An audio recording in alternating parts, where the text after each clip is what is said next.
helping the organization to comply to certain industry-specific regulation, security standard, okay, or policy, okay. For example, ISO 27001, okay, or the what we call the US National Institute of Standard and Technology Cybersecurity Framework. Okay, so these are the role of a security architecture. Understand? Okay, and continue. Issue and challenges related to security. Issue and challenges related to security. I guess this one is just part of them lah. Okay, so these are some of the example of issue and challenges related to security. We haven't come to the SARA yet lah. Okay, so have to speak up a bit. Now, static analysis of source code. What is this issue? Okay, so using OpenSSL, okay, that is a vulnerability. Okay, we allow those unauthorized people, attacker, to read the sensitive memory content, okay, and remain undetected for over 2 years. When you're using the OpenSSL cryptographic library, okay, this one got a vulnerability, weakness, okay, where the attacker still can steal or read the sensitive data in the memory, okay, without realizing, okay, undetected for 2 years. Okay, this is the real case. Understand? Okay. So another issue is scope of privilege and credential. When we talk about scope of privilege and credential, okay, there is a case, okay, in 2019, okay, where the AWS employee, okay, he exploited that misconfigured web application firewall. You misconfigure web application firewall, okay, to gain unauthorized access to the Capital One's AWS environment. Means of they are going to steal, okay, your records. You steal your customer record, then it's very serious already. Understand? Okay. Loss of 270 million. 270 million. How many digits are 270 million? 270 million. How many digits are? 9 digits, right? 270, 000, and 000. Am I right? 1,060,000 Then 276 plus 3 is 9 lah. You can see so many. Okay, cost is being, okay, wasted. Okay, lost. Random number. Lack of secure random number generation. Now you can see that even though you generate random number for certain safety and security, but you still need to have a secure random number generation method. Understand? Okay? And poor encryption or inadequate encryption method. Okay? This one, okay, result from a poor, this one result security deficiency like factory default password in security camera and attack on SSL protocol using RC4. Okay, so this is hacking or attack into your IoT devices. Okay, now continue. Data classification. Inappropriate data classification will leak your sensitive data. Understand? Okay? Improper classification and handling of data will lead to a data breach. For example, okay, the case of Equifax, data breach, 2017, exposed personal information of 143 million consumers, while the McDonald's data leaked in the same year compromised personal information of 2.2 million users. Okay, wow, McDonald's got 2.2 million users. I think this one is just in US, right? Okay. Secure logging. These are some issues regarding secure logging. The failure of implement the secure logging practices result in an incident, for example, Apache Log4j vulnerability in 2021. What is happening for this Apache Log4j? Which affected numerous applications and systems. The lack of logging made it difficult to detect and investigate the SolarWinds supply chain attack in 2020. So it means that if your secure logging method is not sufficient or not effective, it makes you very difficult, okay, to detect and investigate the attack one. Understand? Because information is not sufficient. Okay? Now, continue. We come to the last topic. Sarah. Okay. Sarah. Software architecture risk analysis. Okay. Sarah.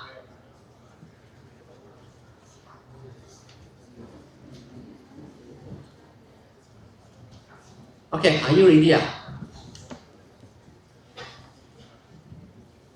Okay, so what is Sarah? Okay, actually, it stands by software architecture risk analysis. Okay, so this one is showing us the step in analyze the potential risk. Okay, in our software architecture.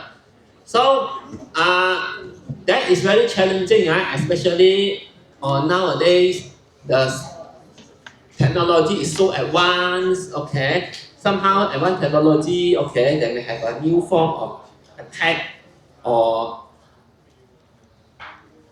threats, okay, or your system may have vulnerabilities, okay, to this threat, for example, SQL injection, okay, reputation, okay, worms, and so on, okay. So therefore, okay, when you develop your software architecture, you may need to perform a risk analysis on your software architecture. Okay, so make sure that your architecture is able to prevent, okay, able to be reliable, okay, on any possible security threats, okay, that is going to harm your system. These are the requirements were used during the design of Sarah. When you want to design your software architecture risk analysis, these are the requirements. Stay coherent with established risk analysis practices. Okay, you must adapt those and follow the analysis practices. Focus on structuring the use of analyst knowledge instead of imposing specific knowledge. And that means that you must understand the analyst knowledge, okay? Understand, okay, apply on, this one is for the risk analysis now, okay? So, and then focus on quick scope, repetitive and complementary assessment. You have to assess the system as for the risk, understand? Emphasize participation of system architect, designer and user. You must make sure the architect, designer and user is participate in the risk analysis process. The rationale of having Sarah, okay,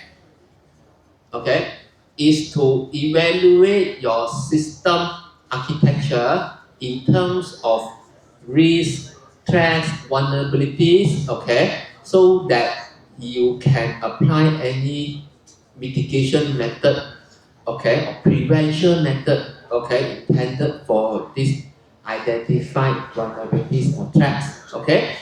So now look at this one, rationale. The first one, okay, a comprehensive methodology for evaluating software system architecture was lacking. While some methodology were recorded, complete documentation was not readily accessible, make it difficult to apply them to real-world scenario. Okay, lack of documentation. Okay, lack of evaluating methodology on the architecture. Okay. Second, security should be an integral part of the system engineering, rather a set of protective measure. Understand? As I just now I mentioned many times, it's a set of what we call integral part of your system engineering. It's not just a measure to protect your system after your system is being developed. Understand? Okay? So, and additionally, fostering simple and prompt security practices during system development can enhance stakeholder commitment to security. Okay, so by integrating this system engineering with security during the development of the system, okay, will improve or encourage the involvement of stakeholder, okay, to commit to security, understand, and to motivate the development teams in the creating of a better or secure system. Okay, lastly, SARA can be employed to evaluate the security of current system architecture. Okay, so this one, SARA can help in comparing different solutions or important in enhancing their own and control. Okay, enhancing the system that belongs to you one. Okay, under your control one. Okay, means that the system is under control. Okay, so it's to enhance indirectly or directly to enhance your system. These are the steps in SARA. Okay, say, do you think Sarah is better than pronounced as Sarah? Sarah better or okay, more literature feel. Okay, Sarah, okay, more literature feel. Sarah, I know lah. Okay, so I think Sarah is more nice to hear. Okay, so now step one. There are 9 steps also in risk analysis. Okay, in the SARA. Sarah, okay, Sarah, okay. So there are 9 steps. Look at this one showing here. Okay, I'm not going to read out the 9 steps. Okay, because later we are going to discuss each step one by one. Okay. So look at this 9 step here.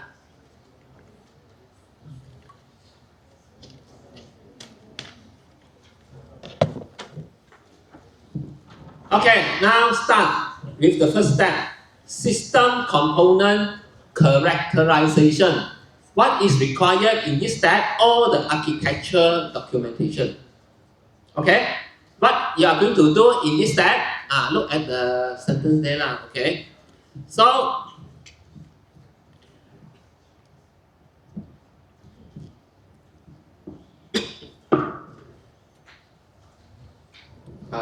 wait for a while. Okay.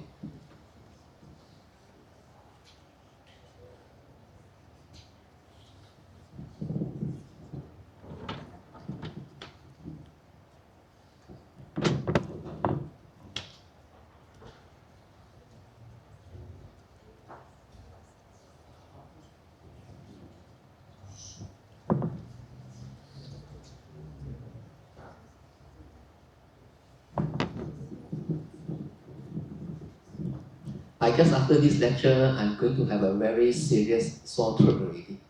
Yeah. Okay, come back to this step 1. Okay, so now step 1, software component characterization. Means that in this step, you are going to identify those components which is very important, okay, security critical component, understand, okay? Identify those very important component, okay, security critical component, and then based on the documentation, okay, how you identify, you discuss with the expert. After you identify, okay, then you have to select the component, okay, to analyze and to create a one-page overview of its function and security control. Create a page of document, describe this component, okay, and then what is its functions and what kind of security controls in this component. Understand? Okay. And then if you are assessing the interfacing component, Okay, just document the assumption about the data between them. Okay, interfacing component because you are just connect to the interface and provide the data only. So in this case, you just make document out the assumption and about the data flow between them. If possible, note how user interact with this component in the system. Okay, so these are some activity, you can say guideline also, okay, also step that you are going to perform under the step 1 system or component characterization. Okay, identify the security critical component. Okay, discuss with your stakeholder expert. Okay, produce a documentation of 1 page describing the functions and those security control for this component. Okay. Second step, track identification. This one very straightforward lah. What's the input? The functional page that you have created for the component. In here, then review the list of potential threats that can be applied to this component. Okay. Ask question, for example, can this threat be directed against the component? Understand? Okay. Ask the question such as this one. Okay. Third one, vulnerability identification. Just now is to identify the threat. This one is to identify the vulnerability, the weakness. Okay. What is the input? 1 page function still the functional overview of the component. Okay. Based on your understanding on the possible vulnerability, definitely we cannot understand or know every vulnerabilities now. Okay. So whatever you have, okay, identify those one, okay, that the component might be susceptible to. Understand? Okay. At this stage, do not take into account any protective measure. In this step, do not think about or do not take any consideration on the protective measure, okay, that we put in place. Simply ask the question, is this vulnerability a possibility for the component? Because your purpose is to identify the vulnerability, okay? So don't care about the protective measure first, okay? So, and continue. Step 4, control analysis. The input is still the functional description of the component that is selected. Determine if the implemented control are effective again. Then from the component there, you analyze. Okay, is it this security control you apply? Is it sufficient or effective for this vulnerability or not? Okay, Then step 5, the input is attack likelihood determination. The purpose is attack likelihood determination. So in this one, the input should be the list of threats that you have identified from the component. Okay. So and then existing control that are insufficient. These are the input Then in this one, attack likelihood step 5 this is still step 5 okay. So to evaluate the threat likelihood okay, the analyst need to respond to the question: is the attack reliant on a high level of skill or substantial resources? Okay, is the attack reliant on a high level of skill or substantial resources? Okay, a greater requirement for skill or resources indicate a lower probability of the attack occurring. Okay, so if you this attack need to have a very greater skill or resources to that okay, then they may have a lower possible that this attack will occur. Understand? Because high skill people, very high skill one, they may not have so many people Understand? Okay, I mean, they may require a lot of resources and okay. So in this case the opportunity to occur for this threat will be low, but that is exceptional case one. Okay, if the people they hire a team of hackers go and hack into a system, then it's different case not this one. We are not mentioned about this way. Okay, so and then it's assessing the control effectiveness. You can see in this diagram here, there are trade livelihood and the control effectiveness. All also got high, medium, low, and low, medium, high. Understand? So when you evaluate the control effectiveness, you must ask the question like, are there existing controls to mitigate the threat? If no control are in place, the effectiveness is low. Understand? If no control means that the effectiveness is low. Otherwise, the analysts evaluate how well the control are. If there is a control, then you have to evaluate how well the control measure is. Okay, in defending your system. Okay, so as you can see that control effective low. Okay, if low one means that okay, and the trade livelihood is high. You can see the control effective is low one. Is high one. The low is low, and is high one. Okay. So and then for the control effective is high one. Okay. Under the livelihood high medium. Understand? Okay. So this is how they are produce this metric to determine the livelihood of the attack. Okay. Now continue. Step 6, impact analysis. Impact analysis, you are going to study in your software maintenance also. But that one, impact analysis, is more on the functionalities. Okay, this one is more on the security. Okay, so what is the input? Also the page of the component function description. Okay, so you have to conduct interview discussion with the stakeholder. Okay, senior manager. Okay, to evaluate of the consequences if the component has failed. Understand? Okay?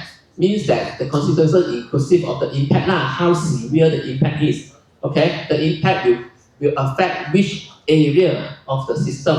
Understand? Okay? Is it? And then most crucially, maybe you can ask, is it the impact of this failure case or component failure? Is it how is it also impact the organization? Okay, so the impact is significant since the component was chosen for its critical role in security.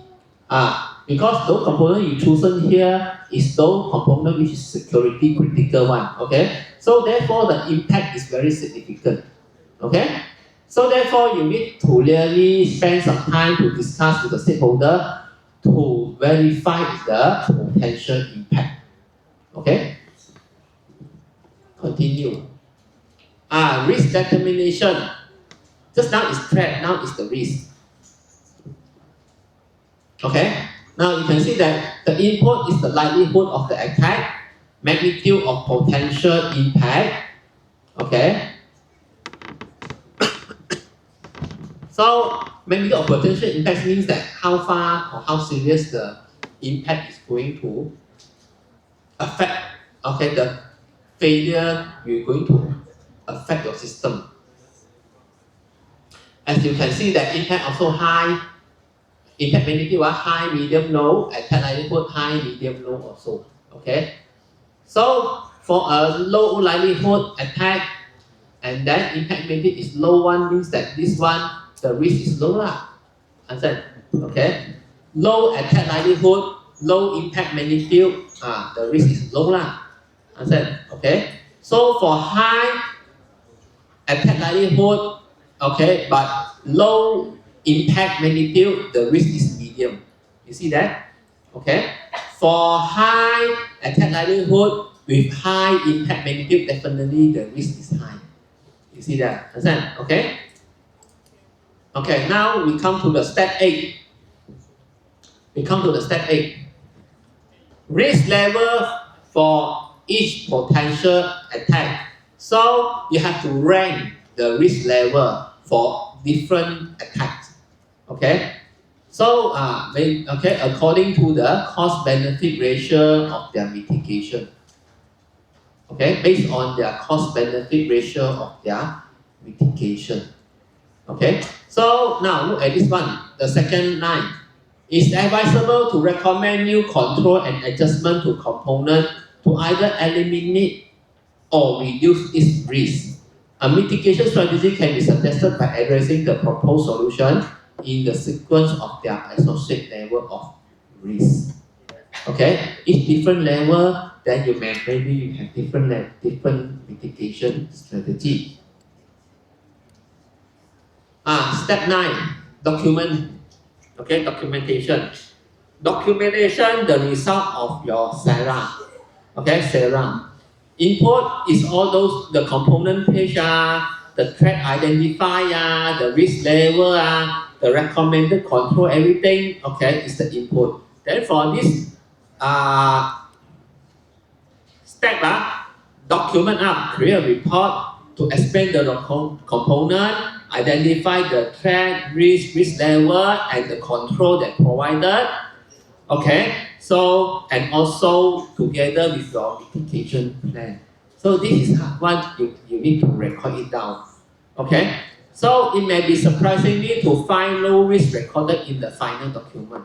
It's easy to feel tempted to leave them out since they are minimal.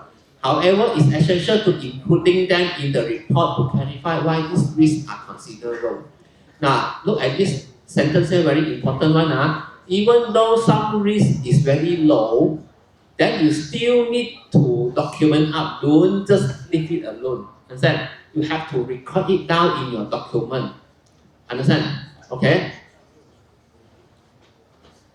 So, this is the flow chart for your risk analysis. Okay? So, you may have a look at this one. Hold on, this reference. Okay, hold on. Can I make it bigger? How do I make it bigger? Okay, look at this diagram here. I forgot. Okay, hold on. Okay, you can see this is the flow of SARA. Okay, what is the input? What is the output? Okay, step 2, what is the output? And so on. Go to step 3, 4, 5. And then step 5, what is the input for step 5? Okay. And then step 5 input is the threat identified in step 2 and the control analysis get from step 4, the result.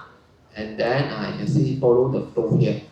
Okay, easier for you. The last one is to generate the report.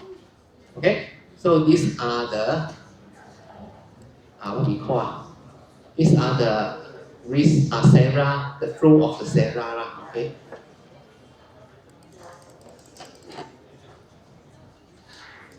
Okay, yeah, that's it. Okay, any question class? No. Class.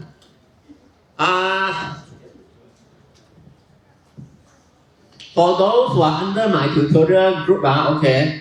So class rep before the tutorial, please create a share folder to share the document, okay, in the Google Doc, okay, so that every student in your tutorial group can know the answer. Okay, so before the tutorial, and please try to answer the questions. Okay. Okay, any questions, class? Any questions? No questions? Yeah. Then, any questions, class? No questions.